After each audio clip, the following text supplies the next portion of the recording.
അയ്യോ രാജിയോ? നടന്നത് തന്നെ. മാപ്രകൾ ചുമ്മാ മനപ്പായസം ഉണ്ടുക.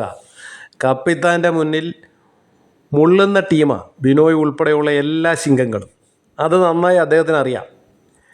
കൂടുതൽ തള്ളാതെ ഒരു ലെവലേശ ഉളുപ്പ് ബാക്കിയുണ്ടെങ്കിൽ രാജിവെച്ചൊന്ന് ഇറങ്ങിക്കാണിക്ക്. എന്നിട്ട് ഈ ആദർശം ഒന്ന് ഛർദ്ദിച്ചേ.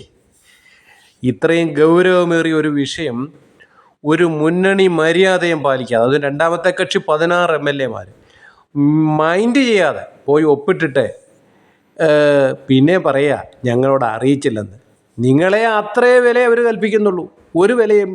ഏകകക്ഷി ഭരണം പോലെ തന്നെയാണ് രാജാവ് ഭരിക്കുന്നത്. 5-6 മാസം കൂടെ ഉണ്ട്. വല്ലതും വെട്ടി വിഴുങ്ങിയിട്ട് ഇറങ്ങിക്കൊടുക്കുക. സ്വന്തം കക്ഷിയിലെ ഒരു വനിതാ നേതാവ്, ഒരു യുവജന നേതാവിനെ ആർഷോ ഇറോ തെറി വിളിച്ചിട്ട്, ഊടുപാട് തെറി വിളിച്ചിട്ട് ഒരക്ഷരം പ്രതികരിക്കാത്തവന്മാരാണ് ഇപ്പോൾ അങ്ങോട്ട് ആദർശം കൊണ്ട് നാട്ടുകാരുടെ ചിലവിൽ ആദർശം പ്രസംഗിക്കാൻ നടക്കുന്നത്. ഇനി അപ്പുറത്തോട്ട് 900 എണ്ണം ഉണ്ട് അക്കൂട്ടത്തിൽ. ലീഗ് 2 1 മിക്കവാറും 1 അവിടെയാണ് 3-ാമത്തെയോ 4-ാമത്തെ പന്തിയിലേ ഇല കിട്ടത്തുള്ളൂ. ഉള്ള കഞ്ഞി പാറ്റ ഇടണോ ബിനോയ് അണ്ണ? നിങ്ങളത് ചെയ്യത്തില്ലെന്ന് നാട്ടുകാർക്കറിയാം. ചെയ്തായിരുന്നെങ്കിൽ നന്നായിരുന്നു.